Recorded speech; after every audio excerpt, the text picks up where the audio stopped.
Alright, let's dive into something that's been on my mind lately: Apple Records. No, not the tech giant, but the iconic record label founded by the Beatles. Now, we all know the Beatles dominated that label, but today, I want to shine a light on the other artists who called Apple Records home. Because, honestly, there's so much more to this label than just the Fab Four. So, grab your headphones, and let's explore the 5 best Apple Records albums that aren't by the Beatles. Here's the thing: Apple Records was never just about the Beatles. It was a passion project, a way for them to give other artists a shot. Personally, I think this is where the label gets really interesting. It's easy to overlook these albums in the shadow of the Beatles' catalogue, but they're worth revisiting. They're like hidden gems in a treasure chest everyone's too busy staring at the gold coins to notice. First up, let's talk about the why behind Apple Records. Paul McCartney's fascination with Magritte's surrealist art, especially that green apple painting, is what inspired the label's logo. But it wasn't just about aesthetics. Apple Records was part of a bigger vision, Apple Core, a business structure designed to be more than just a record label. It was about retail, publishing, electronics, basically, a creative empire. What many people don't realize is that this was Brian Epstein's idea, their manager, who tragically passed away before it fully materialized. If you take a step back and think about it, this was the Beatles trying to build something beyond music. It's a detail I find fascinating. They weren't just artists, they were entrepreneurs. Now, let's get to the music. One album that immediately stands out is Badfinger's No Dice. These guys were often called the next Beatles, which, let's be honest, is a lot of pressure. But their sound, it's got that classic Apple Records vibe: melodic, heartfelt, and just a bit experimental. The track Without You is a masterpiece, and what's wild is that it became a massive hit for Harry Nilsson later. This raises a deeper question: how much of an artist's success is tied to their label's vision? Apple Records gave Badfinger a platform, but it was their talent that made it stick.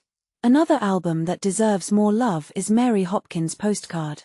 Mary was one of the first artists signed to Apple, and her voice, it's like honey. Paul McCartney produced her debut single, Those Were the Days, which became a global hit. But her album is more than just that one song. It's a blend of folk and pop, with a vulnerability that's hard to ignore. What this really suggests is that Apple Records wasn't just about commercial success, it was about artistic expression. Mary's album is a testament to that. Now, let's talk about James Taylor's Sweet Baby James. Yeah, I know, he's more associated with Warner Brothers, but his Apple Records debut is where it all began. This album is raw, intimate, and honestly, ahead of its time. Fire and Rain is one of those songs that just stops you in your tracks. What makes this really interesting is that the Beatles saw something in James Taylor that others didn't. They signed him when he was virtually unknown, and look where he ended up. It's a reminder that sometimes, the biggest risks lead to the greatest rewards. Next up is Ravi Shankar's The Sounds of India.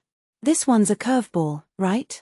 But it's a perfect example of Apple Records' eclectic taste. The Beatles' trip to India wasn't just a spiritual journey, it influenced their music and their label. Ravi Shankar's album is a deep dive into Indian classical music, and it's stunning. From my perspective, this album shows how Apple Records wasn't afraid to push boundaries. It's not just about pop or rock, it's about music as a universal language. Finally, we've got Billy Preston's That's the Way God Planned It.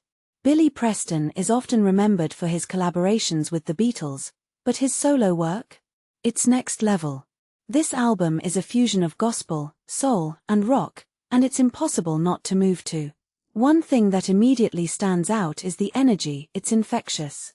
What many people don't realize is that Billy Preston was one of the few artists who truly bridged the gap between the Beatles' sound and something entirely his own.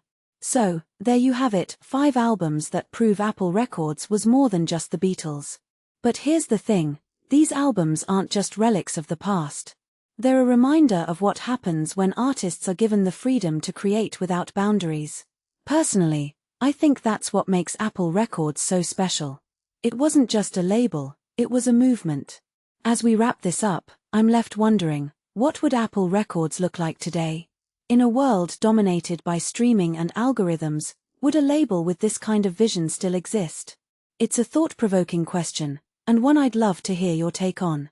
So, let me know in the comments, what's your favorite non-Beatles Apple Records album?